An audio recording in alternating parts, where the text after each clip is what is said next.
Hi, I'm Nalini, and I'm here to share with you the third full moon in our 13 Jewels of Transformation for 2023.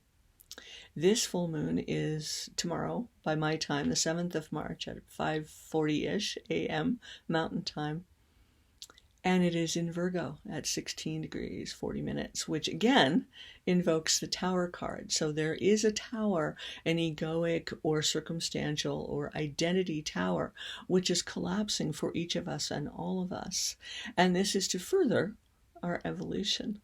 So this full moon of March traditionally is known as the worm moon because in the northern hemisphere the earthworms start to come back into the topsoil, even if it's a little frosty still.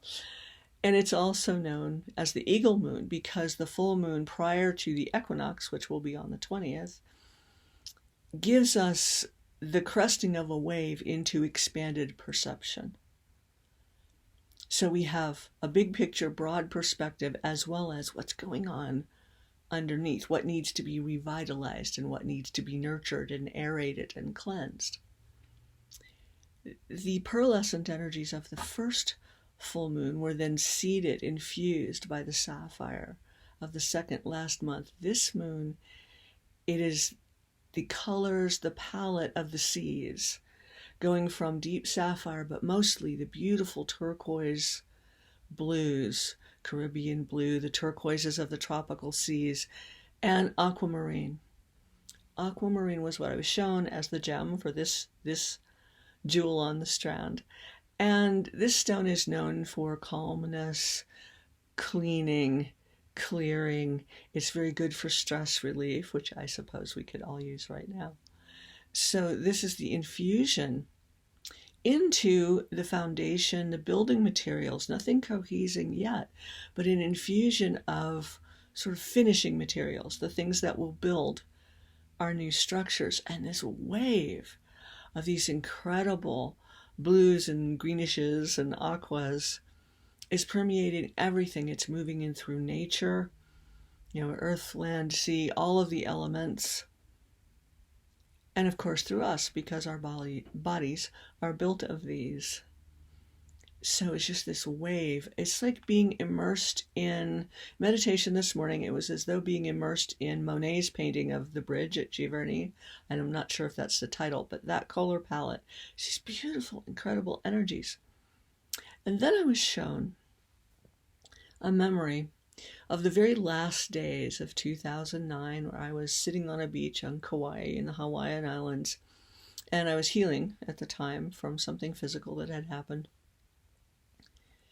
And I had gone out to the beach to meditate, to have my morning meditation. So I went out and made myself a little spot on the sand and listened to the water, the waves lapping, and the sunlight. I closed my eyes and began to meditate. And the feeling was instantaneous of high altitude, where you're above the thoughts of most of the collective. High altitude and cooler temperatures are actually quite conducive to expanded consciousness, even though the cold might not be so grateful to some of us. But it was the altitude, and yet I'm sitting at sea level. So as though sitting on a high mountain surrounded by water rather than air. And that juxtaposition really spoke to my body. It's like things are not what they seem. The opposites are not what they seem. And there is a shifting, a healing here that is so far below the surface, a bit like the earthworms, yes, that you may not be able to see it yet. And at that moment, I opened my eyes and a whale breached out beyond the reef, throwing itself into the sunlight, freeing itself from the pressure within which it lives all the time.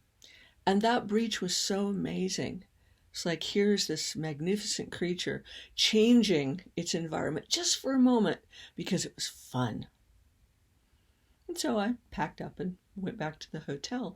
When I got there, I realized that the turquoise and silver ring that I had worn for years with a Thunderbird crest on it, it was very small, but it was precious to me, was gone. It had left my hand, and at first I thought, well, did I take this off to meditate? So I walked back out to where I'd been sitting and pawed through the sand, and it was gone. And I realized at the time, this was the symbol for spirit that I had carried with me for quite some time. It was my mother's favorite. I simply loved this, the idea of the transcendence, but it was gone. So clearly it was time to let it go. Well, this full moon in Virgo has this aspect, is letting go of what we simply no longer need, and it's the attachments to those things. We can still love them. And what's coming in is this incredible wave of newness, of abundance, of love, and of light in these spectacular colors, and of what could be called joy.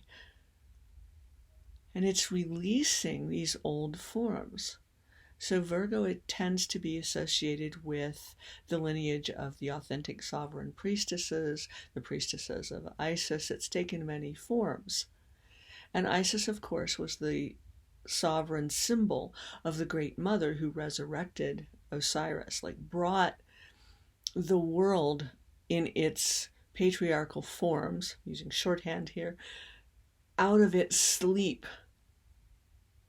into awareness and awakeness in order for something new to be birthed.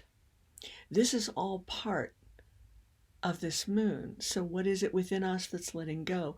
What is it that we're now willing and open and allowing to let in?